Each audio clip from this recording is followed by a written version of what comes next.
Extended ng 4 na buwan na ang termino ni PNP Chief General Romel Marbil para masigurong tuloy-tuloy ang paghahanda sa nalalapit na midterm elections. Naglatag na rin ang PNP ng iba pang safety measures sa Oplan Katok. Ang detalye sa agenda report ni Francis Folve. Isang araw bago ang ika-56 na birthday ni PNP Chief General Romel Marbil, inaprubahan na ni Pangulong Bongbong Marcos ang 4 na buwang extension ng kanyang termino. Nauna nang sinabi ni PBBM na mahalagang manatili si Marbil sa pwesto para sa matatag na eleksyon sa May 12. Agad naman nagpasalamat sa Pangulo si Marbil. Anya, makakatulong ang kanyang term extension para maplansyang mabuti ang kanilang paghahanda sa eleksyon. Suportado rin ng PNP ang desisyon ng Pangulo.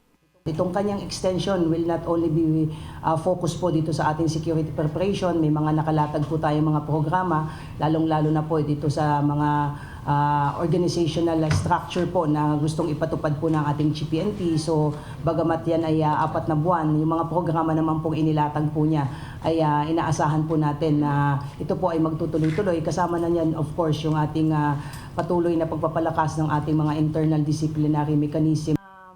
Sa usapin naman ng Revitalize Oplan Katok, tuloy pa rin ang pagpapaliwanag ng PNP sa COMELEC. Tuloy ang programa at ibinigay na ng PNP ang hinihinging kopya ng guidelines ng COMELEC.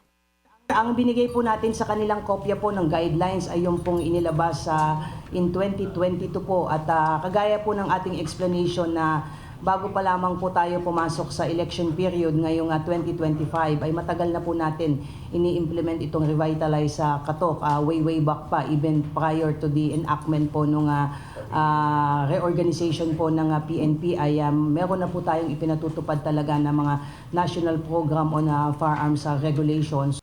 Ipinagmalaki rin ng PNP ang tagumpay ng programa sabay ng umiiral na gun ban.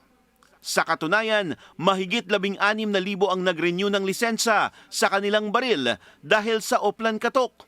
Higit 844 dito ay nito lang 2025. Ginagawa rin daw ang pagkatok sa pagitan lamang ng office hours.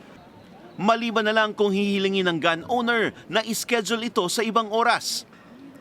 Hindi rin kailangang ilabas ng bahay ang baril dahil online na ang pagrerehistro dito. Bukod sa koordinasyon sa barangay, hinihimok din ng PNP ang mga subject ng Oplan Katok na i-video ang proseso para mas transparent ito. Sinabi naman ng Commission on Human Rights na naiintindihan nito ang trabaho ng PNP at ang pangamba ng COMELEC. May probisyon daw ang ating saligang batas para protektahan ng individual laban sa unwarranted search and seizures at kailangang tiyakin ng mga law enforcement agency na ang operasyon nila ay napapaloob sa legal at procedural safeguards. Hinimok ng CHR ang PNP na tiyaking igagalang nito ang karapatan at dignidad ng mga subject ng kanilang operasyon. Sagot naman ng PNP, maayos ang kanilang koordinasyon sa pamamagitan ng pagsulat o pagtawag bago bisitahin ang mga gun owner na subject ng Oplan Katok. Para sa agenda, Francis Folve, Billionario News Channel.